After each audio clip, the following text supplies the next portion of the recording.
নমস্কার, শুভ সন্ধ্যা। আপনারা যারা এখানে উপস্থিত হয়েছেন, এই মোশনের পক্ষে এবং বিপক্ষে যারা আছেন, সবাইকে আমার প্রণাম, শুভেচ্ছা এবং ভালোবাসা। মানুষ থেকে মানুষ আসে, বিরুদ্ধতার ভিড় বাড়ায়, আমরা মানুষ, তোমরা মানুষ, তফাৎ শুধু শীত দ্বারায়। দেখুন, শীত দ্বারা থাকলে প্রশ্ন হবে, মানব সমাজ প্রশ্ন করবে, বাঙালি প্রশ্ন করবে। বিশেষত যে বাঙালির চায়ের দোকানে চা থেকে যত না ধোঁয়া ওঠে, তার চাইতে বেশি মুখ থেকে কথার ফুলঝুরি ছোটে, তারা প্রশ্ন করবে, সেটাই স্বাভাবিক। আমি একটু ব্রডার অ্যাসপেক্টে, যদি একটু বড় বিষয়তে যদি ভাবতে চাই, আমরা ভারতবর্ষের যে সংসদীয় গণতন্ত্রে বাস করি, সেই গণতন্ত্রের প্রাথমিক শর্তই হচ্ছে তর্ক এবং বিতর্ক। যদি এড়ে তর্কটাকে ছেড়ে দিই, ওটাকে যদি একটু সাইড করে দিই, গণতন্ত্রের প্রাথমিক শর্তই হচ্ছে তর্ক অথবা বিতর্ক। তর্ক অথবা বিতর্ক যদি একটা গণতন্ত্র থেকে আস্তে আস্তে বিলুপ্ত হয়ে যায়, তাহলে সেই গোটা একটা গণতান্ত্রিক বিষয় ব্যবস্থা সবকিছু একটা একনায়কতন্ত্রের দিকেই ছোটে। আমি আস্তে আস্তে দেখছিলাম যে যেহেতু আমাদের এখানে একজন প্রাক্তন রাজ্যসভার সাংসদও থাকবেন, ফলে আমরা যখন আইনসভার অভ্যন্তরে যখন আইন তৈরি করি, কিভাবে হতে পারে, কিসের জন্য হতে পারে? যত ভালো তর্ক, যত ভালো বিতর্ক, তত ভালো আইন। এই যে এখন দেখছেন না, আইন আজকে হচ্ছে, কালকে উইথড্র হয়ে যাচ্ছে। আজকে আইন পাশ করানো হচ্ছে, কালকে বন্ধ করে দেওয়া হচ্ছে। পরশুদিন 3টি কৃষি আইনকে তুলে নেওয়া হচ্ছে। তার কারণ কি? তার কারণ হচ্ছে আইনের মধ্যে বা একটা বিল চলাকালীন যে তর্ক বা যে বিতর্ক হওয়া উচিত ছিল, তা না হয়ে তা যখন ওই অর্ডিন্যান্সের ভাষা বা ওই তর্কবিহীন বিতর্কবিহীন ভাষায় পরিণত হচ্ছে, তখন সেখানে সবচাইতে বড় সমস্যা থেকে যাচ্ছে। তাই তর্ক বিতর্ক ছাড়া গণতন্ত্র থাকতে পারে না। গণতন্ত্র না থাকলে আমি আপনি কেউ থাকতে পারি না। খুব বেসিক কথা।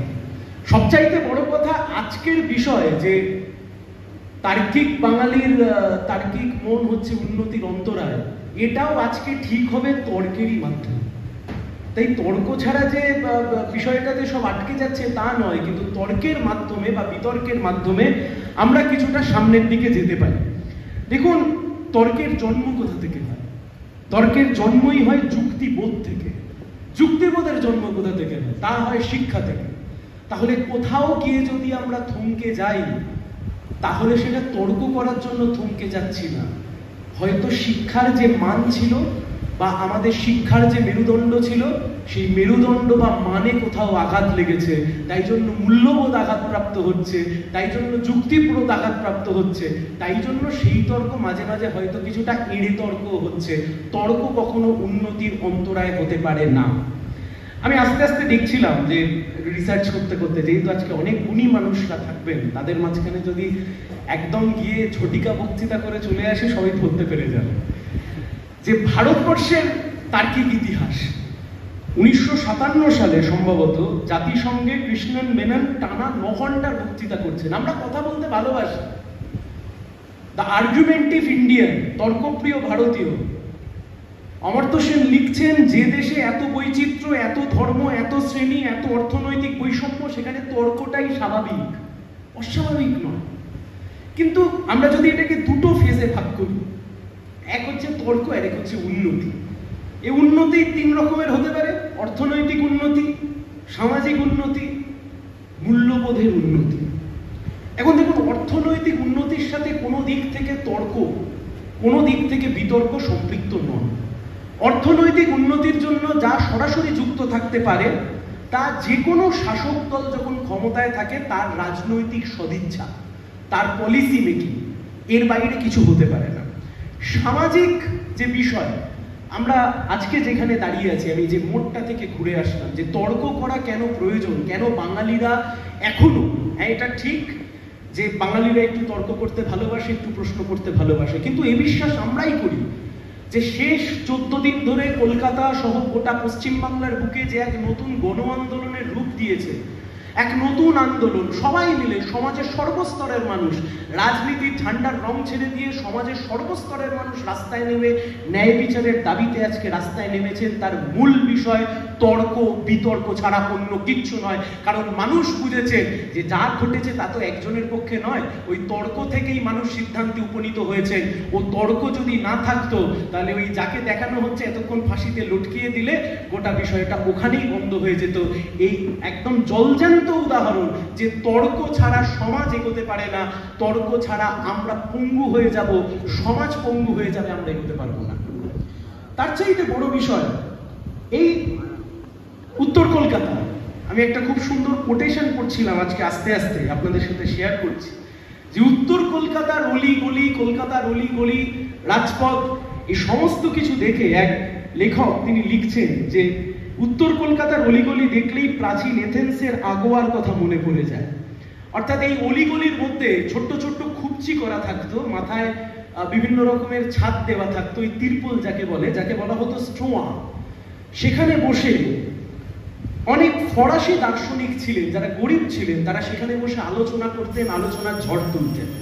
এই উত্তর কলকাতার অলিগলি খুঁজলেও এখনো সেই আলোচনার ঝড় খুঁজে পাওয়া যায়।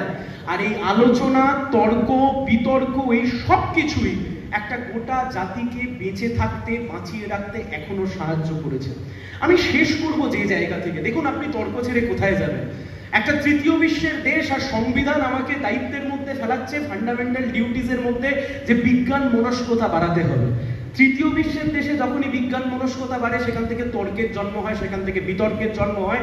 আর তর্ক আর বিতর্ক যদি না থাকে তাহলে পাশের গঙ্গা, ওই গঙ্গা যেমন স্রোতে বইছে তার সাথে আবর্জনা যেমন স্রোতে বইতে থাকে, আমরাও আবর্জনা হই ওই স্রোতের সাথে বইতে থাকবো।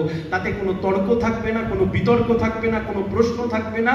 তাতে সবচাইতে বেশি লাভবান হতে পারেন যে কোনো সময়ের রাজ্য, কেন্দ্র, যে কোনো জায়গার শাসক দল, এর চাইতে বেশি আর কিচ্ছু নয়। আমি হলদিয়ার কথা যেহেতু শুনলাম, হলদিয়া পেট্রোকেমিক্যালসের কথা, ঘটনাচক্রে আমি 50 সেকেন্ড সময় নেব। ঘটনাচক্রে আমি এখন হলদিয়া থেকেই সরাসরি আসছি। হলদিয়াতে শেষ 75 দিন একটা সময় থাকাকালীন এবছরের আমি দেখছিলাম যে হলদিয়ার মতো এত বড় একটা শিল্প, এত পেট্রোকেমিক্যালস, এত বড় একটা শিল্প সম্ভাবনা, এত কিছু থাকবার পরেও কেন পশ্চিমবাংলার বুকে এই শিল্পের হাহাকার বা ইত্যাদি ইত্যাদি নিয়ে আলোচনা করতে হয়? আলোচনা করতে হয় তার কারণ ওই যে কথা বলছিলাম, রাজনৈতিক সদিচ্ছা, অর্থনৈতিক সদিচ্ছা বা সঠিক পরিকল্পনা। আমি বিশ্বাস করি সঠিক পরিকল্পনা যদি থাকে বা রাজনৈতিক সদিচ্ছা যদি থাকেন, তাহলে মাননীয় জহর সরকার বাবু যে কথা বললেন যে হলদিয়া পেট্রোকেমিক্যালস গোটা পশ্চিম বাংলাকে দুধে ভাতে বাঁচিয়ে রাখতে পারে, গোটা হলদিয়া দুধে ভাতে বাঁচিয়ে রাখতে পারে। তাই উন্নতির জন্য চাই রাজনৈতিক সদিচ্ছা, আর গণতন্ত্রের জন্য চাই সঠিক তর্ক আর সঠিক বিতর্ক। আর তর্ক আর বিতর্ক ছাড়া এই মুহূর্তে যদি সবচাইতে ভালো কেউ থেকে থাকেন, আমাদের কলকাতার এক অংশের বুদ্ধিজীবী, ওনাদের চাইতে ভালো তর্ক বিতর্ক ছাড়া আর কেউ নেই। সবাই ভালো থাকবেন। জহর সরকার, উনি ক্ষমা মার্জনী, উনি এখনো রাজ্যসভার সাংসদ, প্রাক্তন, এখন উনি রাজ্যসভার সাংসদ, উনি প্রাক্তন। কিন্তু সামগ্রিকভাবে যে বিষয়টা আজকে আমাদের আলোচনা থেকে উঠে এলো তা কি, আমি কিছু শব্দবন্ধ কোট করলাম। স্বামী স্ত্রী ঝগড়ুটে, আমি সদ্য বিবাহিত তাই জন্য শাশুড়ি আর বৌমাটাও লাগিয়ে দিলাম এখানে একটুখানি, তার সাথে ইত্যাদি ইত্যাদি, আত্মসমালোচনা, ধুলো জমে যাওয়া, শেষ 50 বছর ইত্যাদি সবকিছু। কিন্তু যেটার উত্তর আমরা এখন অব্দি পেলাম না, আজকের যে মোশন ছিল যে বাঙালির তার্কিক মন, তার উন্নতির অন্তরা, আমি যদি ধরেও নি তর্কের খাতিরে বাঙালি ঝগড়ুটে, অত্যন্ত ঝগড়া করে, অত্যন্ত তর্ক করে, এড়ে তর্ক করে, কিন্তু তা কিভাবে উন্নতির অন্তরা, এই বিষয়তে কোনো আলোকপাত এলো না। তার কারণ একটা গোটা সমাজের উন্নতি, একটা রাষ্ট্রের উন্নতি একজন ব্যক্তির তর্কের উপরে কখনো নির্ভরই করে না। যে কথা প্রথমার্ধে দাঁড়িয়ে আমরা এখানে বলেছি, আমি আমার কথাতেও বলেছি, যে একটা সমষ্টিগত উন্নয়ন তা যদি অর্থনৈতিক উন্নয়ন হিসেবে পরিগণিত হয়, তাহলে সে উন্নয়ন সবসময় থাকে যে কোনো শাসক দল যারা শাসন ক্ষমতায় আছেন তাদের নীতি নির্ধারণ, তাদের রাজনৈতিক সদিচ্ছার উপরে। তাতে আমি আপনি কত তর্ক করলাম, প্রতর্ক করলাম, এড়ে তর্ক করলাম, তাতে কিচ্ছু যায় আসে না। যদি অর্থনৈতিক উন্নয়ন না করতে পারে তাহলে সেটা যে কোনো সরকারের ব্যর্থতা, তা কোনো বাঙালির ব্যর্থতা নয়, তা কোনো বাঙালির তার্কিক মনের ব্যর্থতা নয়, তা কোনো যুক্তির ব্যর্থতা নয়, তা কোনো বুদ্ধির ব্যর্থতা নয়। দেখুন এই যে উন্নয়ন, এই ভারী ইন্টারেস্টিং।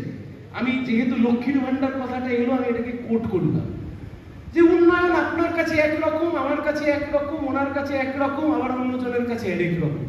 এখন উন্নয়ন নিয়েও তো তর্ক আছে। যে কথা ইমানুল সাহেব বললেন যে অমর্ত্য সেনের যে থিওরি, সেই থিওরি অনুযায়ী যে ক্যাশ ট্রান্সফার করা হয় বা যাকে আমরা লক্ষ্মীর ভান্ডার বলি, এখন ধরুন সরকার বলছে এটাই উন্নয়ন, আমরা ধরুন বলছি এটাই উন্নয়ন নয়, এটা একটা মানুষকে কিছুটা সাহায্য করা, এটাই তার্কিক মন, এটাই যুক্তি, এটাই বোধ, এটাই শিক্ষা।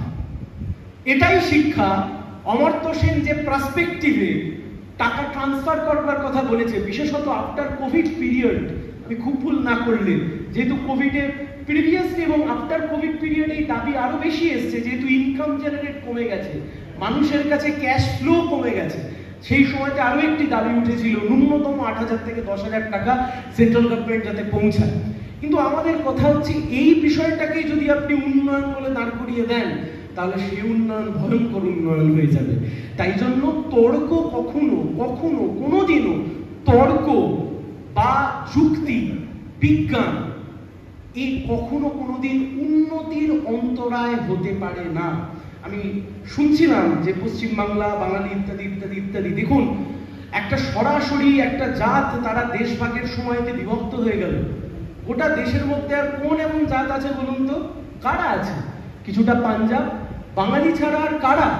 দেশের রাজধানী একসময় কলকাতা, পরবর্তীকালে দিল্লি হয়ে গেল। এ তো বঞ্চনা।